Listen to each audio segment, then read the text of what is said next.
On a good day, I can see the Isle of Grain from where I live. As a crow flies, or should I say seagull, it is only 5 miles away. However, it's only recently that I've started fishing it. This is a record of 2 autumn sessions targeting flounders. The rigs for the first session are a 3-hook long snood flapper and a 3-hook clip down rig with shorter snoods. Both have size 4 hooks. The flapper has a 150 gram flat lead, while the clip down rig has a 3.5 ounce pyramid lead for that extra distance. As I'm about to cast the clip down rig, I'll run through the locational details. Grain is a lower Thames Estuary venue on the Kent side, right at the confluence with River Medway. It is on the Hoo Peninsula, and a map shows it in relation to other Thames venues and the Isle of SHEPPEY. Homing in on the area, I've highlighted some nearby familiar fishing locations and Grain itself. On the north side of the Thames you have Canvey and the South End venues. These you can see from Grain, as well as Queenborough and Sheerness on SHEPPEY. The beaches at All Hallows are nearby, but there's limited access there. The island is dominated by the power station and national grid facilities and Thamesport, which was once Port Victoria. It is no longer an island, since Yannet Creek is no longer connected to Coalmouth Creek. In this video, I'm fishing the beach section at Grain Coastal Park. To access this area, you take the A228, then follow the road into Grain, turn left at the High Street, then continue until you get to the main car park at the end of this road. It's free parking, but there are no toilet facilities, and vehicles over 1.9 metres will have to turn back. Having looked over other venues first, I've arrived here rather late. It's a very shallow venue, and the tide comes in really quickly and recedes really quickly, so unfortunately I've arrived when the tide is already on its way out, so I haven't got much fishing time. So I've set up 2 rods to make the most of this session, and both have got worm baits, either lugworm or ragworm, or both in combination. The clip down rig has been cast in line with an old wreck, and I'm casting the flapper rig away from this and not as far out.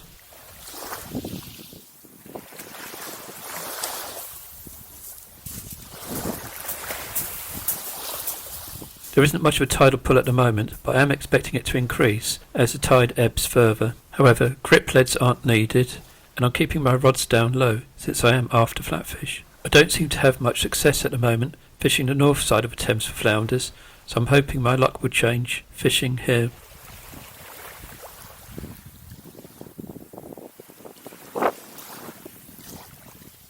As you can probably hear, it is quite windy, but the wind is directly from behind me. That means I can get a fairly good distance, and I can still use braid, which will help with bite indication. Had there been a side wind, I'd probably be using mono.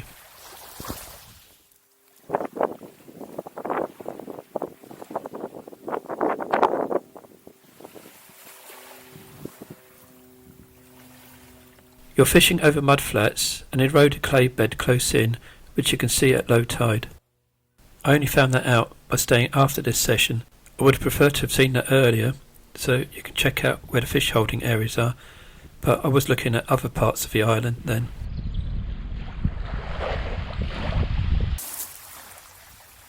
Not having fished here before, or having seen this at low tide, I wasn't sure what to expect. Dragging rigs didn't seem to be a problem, so it's not that snaggy. When fishing a very shallow venue, I like to have my rig, which has got the longest snoods, attached to a flat lead. These are less likely to dig in and will rise up on the retrieve. They are much easier to drag and twitch your baits as well.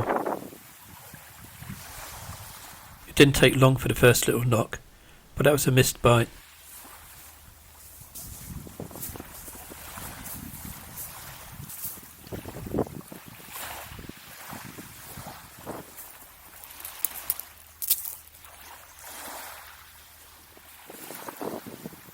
Here I'm putting lugworm on the bottom snood and ragworm on the other 2.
I've only just cast out this long snood rig and I get a twitch straight away. It goes a second time, so I decide to strike. With braid and shallow water, the strike is just a gentle pull, and I feel something on.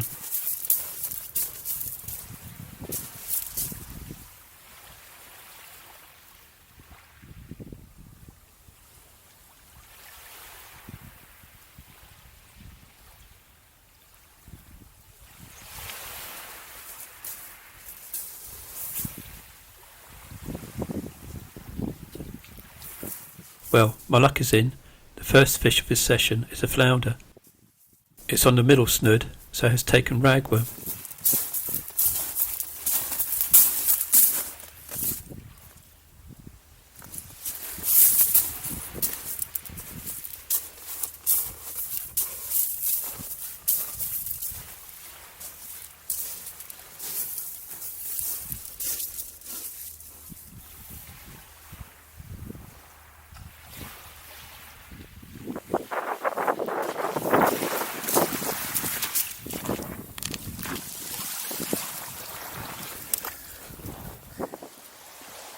Soon after recasting, I get another bite straight away.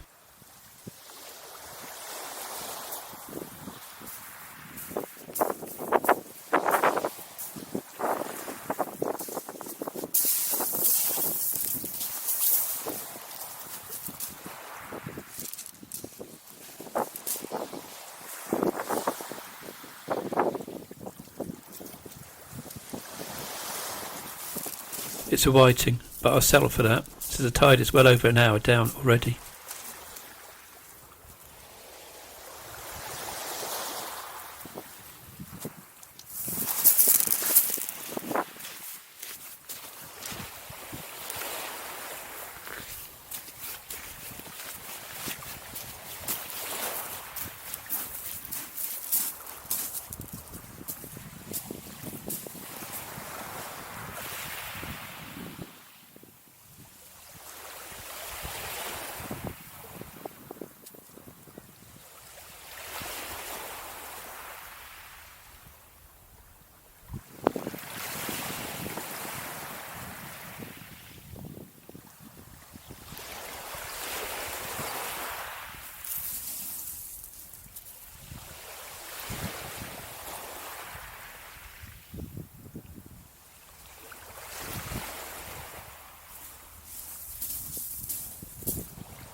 There's a lot less water now, and the tidal pull has increased, and with that, so has drifting weed. By no means masses of the stuff, but enough to dislodge the lead. I've got to be careful that I'm not winding in any of that weed onto the spool, otherwise when I recast it might block the end ring and a crack off may result. So a bit of time is wasted here at this stage of the tide, having to remove weed from the line. A lot of people may have packed up at this stage, but over the years I have found that when fishing shallow estuaries, it's often this stage of the tide when some decent fish show up. So I'm not giving up just yet.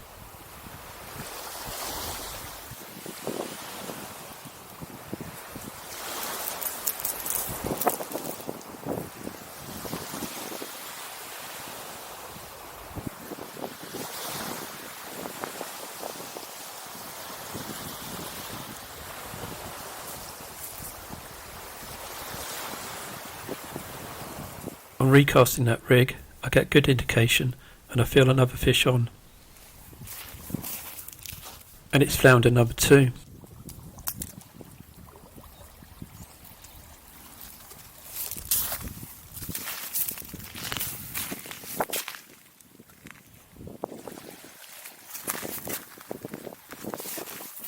Since I've only fished here for about an hour and a half, I'm pretty pleased with this session.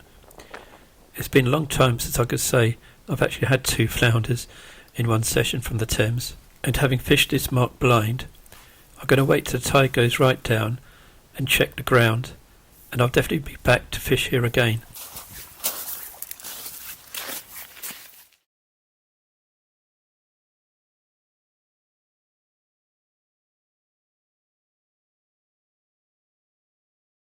Having had some success in limited time, 2 days later I was back to fish the full tide, this time with beach ledger rods and a slightly different approach. I decided to use the same long snood flapper on one rod, but a different rig on the other one. Having missed several quick bites on the clip down rig, I decided to go for a SHEPPEY rig instead, and I found that a pyramid lead was sticking in the mud too much, so I've gone for Takana bomb, which lifts off the bottom a bit better.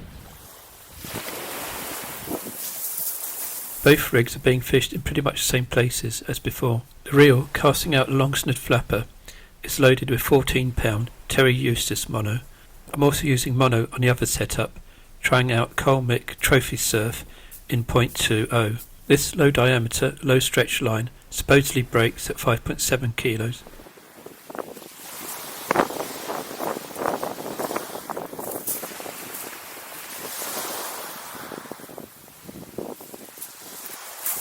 The incoming tide has only just reached the shingle of the beach. That means the water is still very shallow, so when casting rigs at distance I've got to be wary of a lead diving into the mud and getting stuck. So having cast out, I wind down to take up the slack and pull a few times to make sure that lead is not fixed into the mud. Otherwise, if I get a bite and a fish on, I could lose it when I'm pulling the lead out of the mud. Same thing can happen with braid, but because that hasn't got any stretch, you're more likely to lose fish. The stretch in the mono gives you a bit more cushion, but you still don't want your lead burying into the mud. Closer to high water, that's less likely to happen, since you've got a greater depth of water for the lead to fall through. Anyway, it makes a change to be fishing with mono, and we just have to see whether bite indication is sacrificed. I don't really think that's going to happen, since the tips on these rods are far more sensitive than those on my other ones. The rods I'm using here are Colmick Arcadias, and they come with 3 tips. I've gone for the middle strength tip for the rod fished closer in, and the stiffer tip for distance. I knock straight away on a rod fished closer in, so I'm holding the rod in anticipation of striking. The bite doesn't develop, so I drag the rig to create some movement in the bait. That ploy often works, but not on this occasion.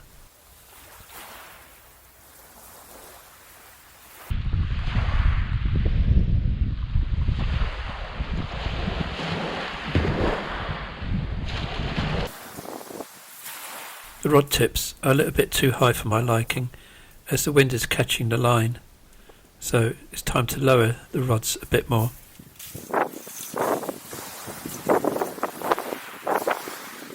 As you may be able to hear, conditions are fairly similar to last time, with a fairly stiff breeze from behind. One good thing about this location is that the slope behind the sea wall and promenade gives you some protection from southwesterly winds. However, it doesn't cut it out completely, so apologies for any wind noise.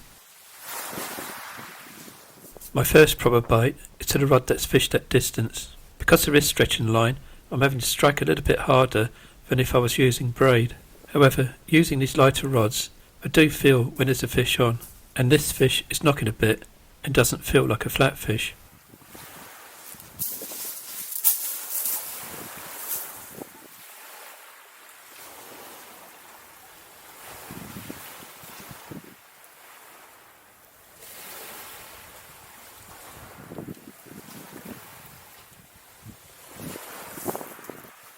Well, it's a small schoolie, but at least it's a start.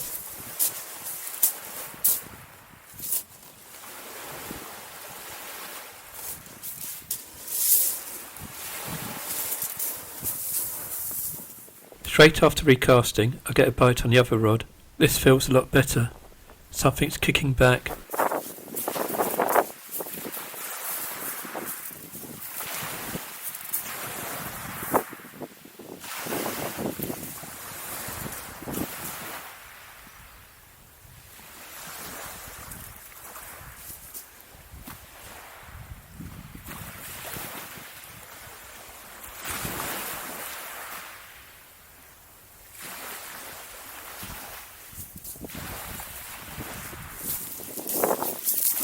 Well, it didn't feel like an eel, so that's a pleasant surprise.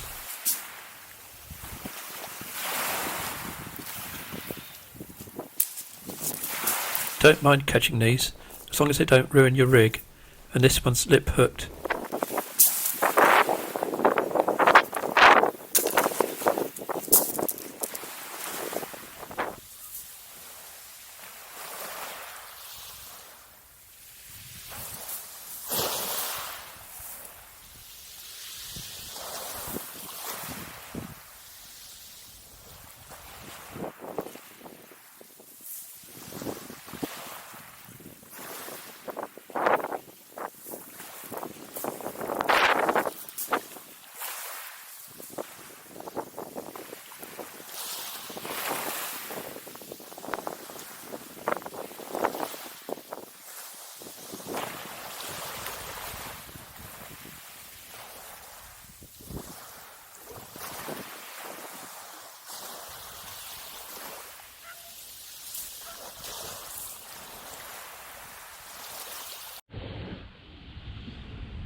You may notice that the rod with a stiffer tip on the left has rings with a slightly larger diameter than the other one.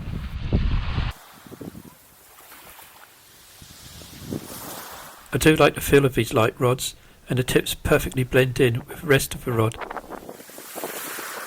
Another good bite on a distant line.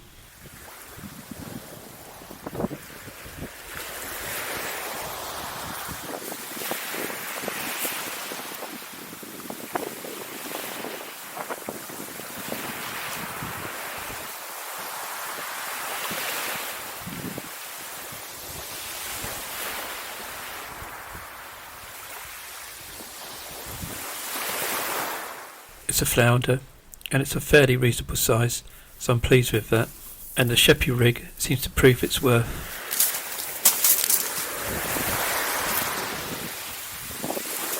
It's on the bottom snood, so it's taken lugworm.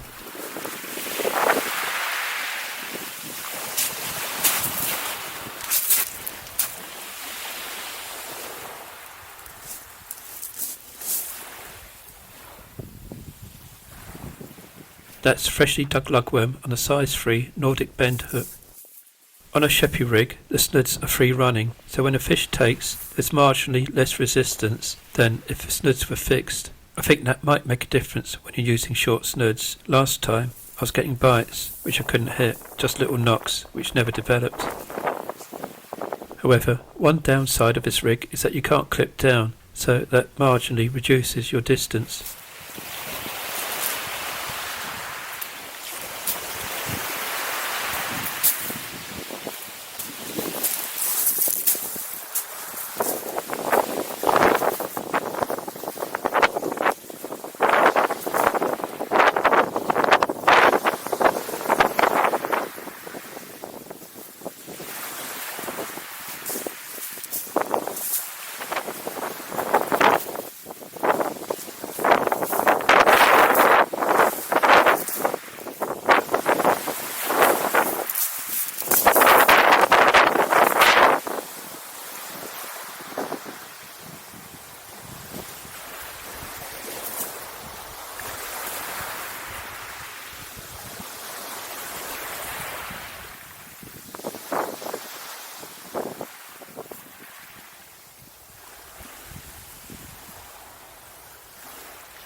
It's coming up to the top of the tide, and there's now more action on the rod cast closer in.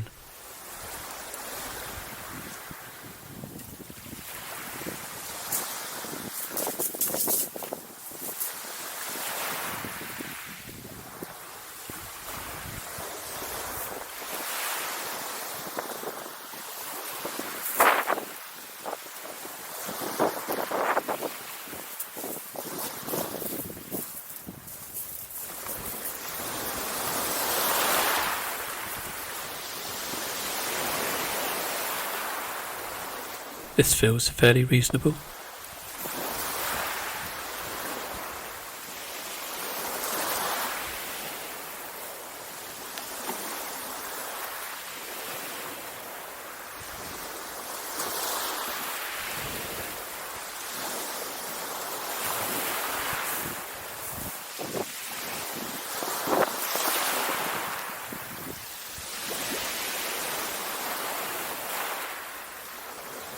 Not huge, but a better stamp schoolie.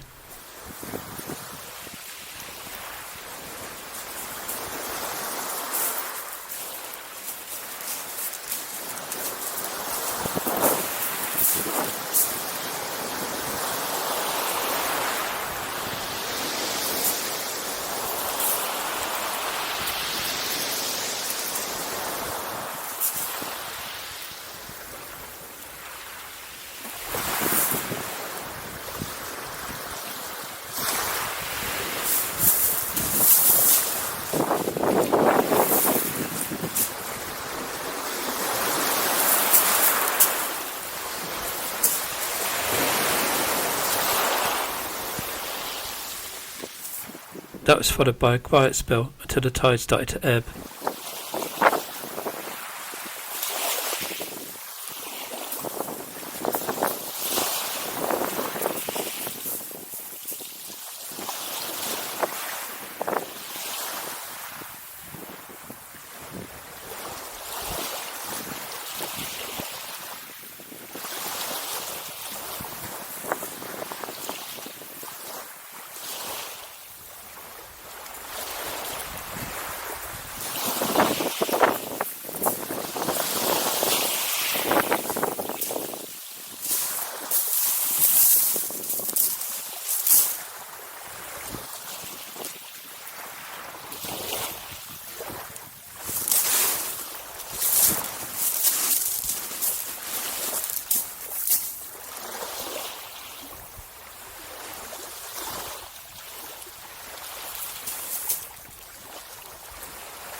The action picks up as the tide starts to recede properly.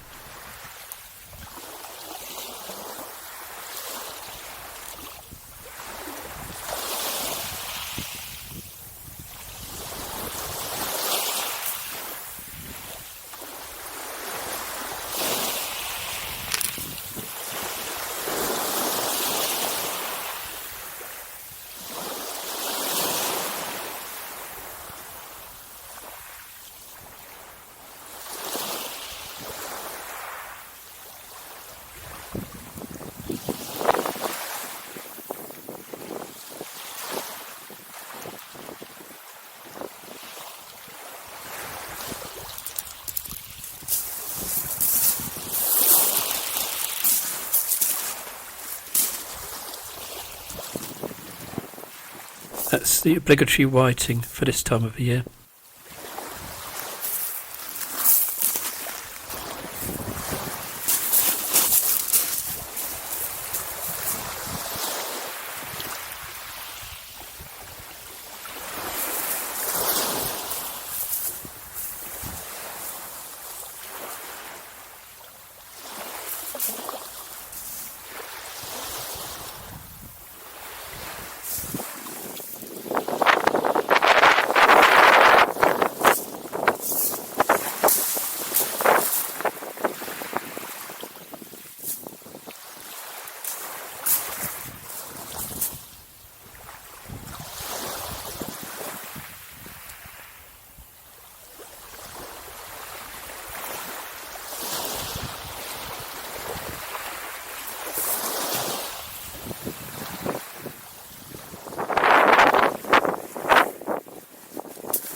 Another spirited fight for a schoolie.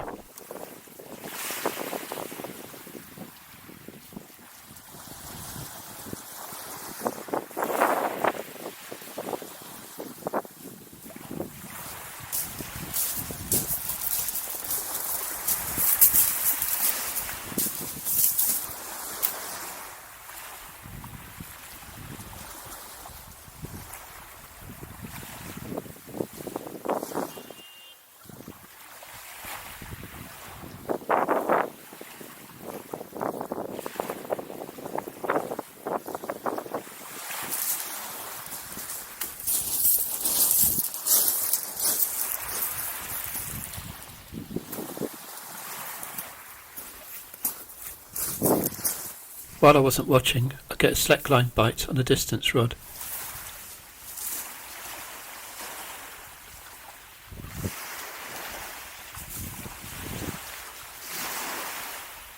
I'm pleased to see that that's flounder number 2.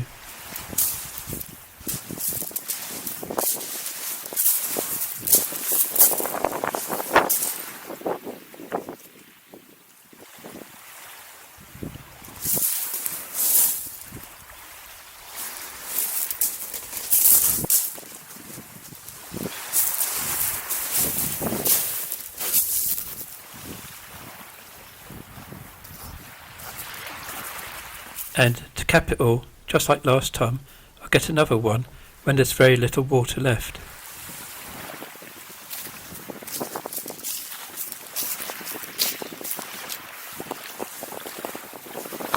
I'm now getting to really like this venue, but I do wish these fish would make their way over to the other side of the Thames.